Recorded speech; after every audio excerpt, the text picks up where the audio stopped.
Կարապետյան, դուք մոտավորապես մեջ բերեք դրական գնահատեցիք Թուրքիայի հետ առևտրաշրջանառությունը, արդյոք դրան կարելի գնահատում նաև Ադրբեջանից այստեղ Հայաստաններում ֆլոտ բենզինը, ռուսական գազահատվածորենը և ձեր իշխանության գալու պարագայում Ադրբեջանի հետ արդյոք առևտուր լինելու է, շարունակվելու է թե ոչ, և մեկ հատ որ ընկերներիցս մեկտեղ խնդրել ձեզ փոխանց հետ կապված վերմակարարների վարորդների Ռուսաստանի Դաշնություն ախտանման հետ կապված, ասում է լարսովերի, լարսով վրացական անցակետերում բավականին քաշքշուծեր են լինում, նաև գումարային որոշակի, այսպես ասած, խաղեր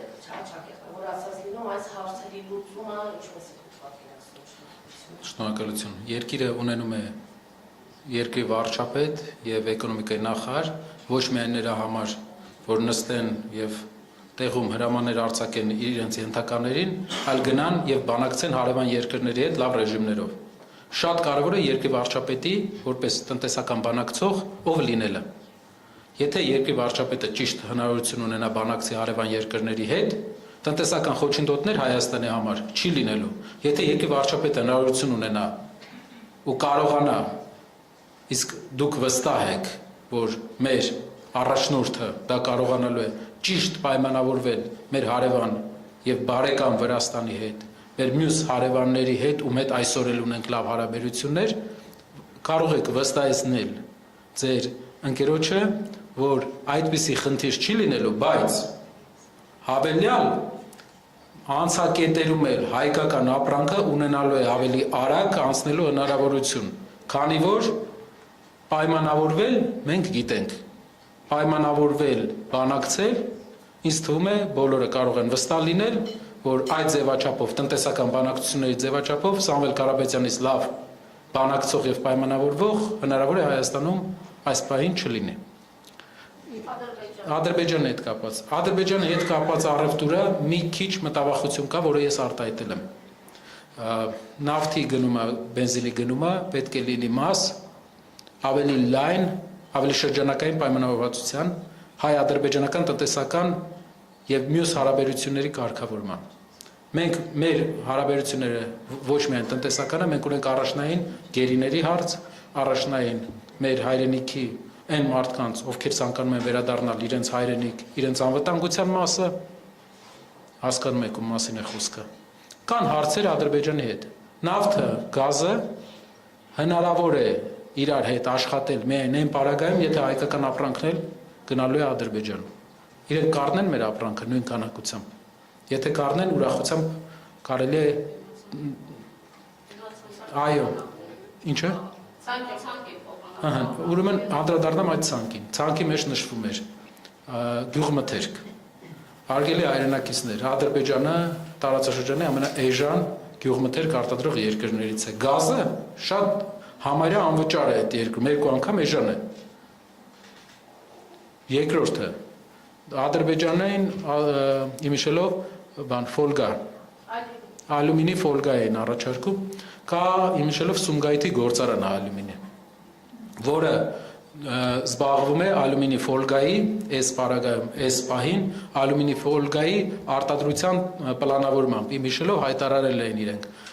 Ադրբեջանը ալյումին արտադրող մեծ երկիր է, իսկ մեր արտադրողականությունը Արմենալին այսօրվանից կարա աճի մոտապես մաքսիմում 5-10 միլիոն դոլարի, մաքսիմում։ Երրորդ էլ ինչ էինք արտահանում, էլ ինչ էին ասել։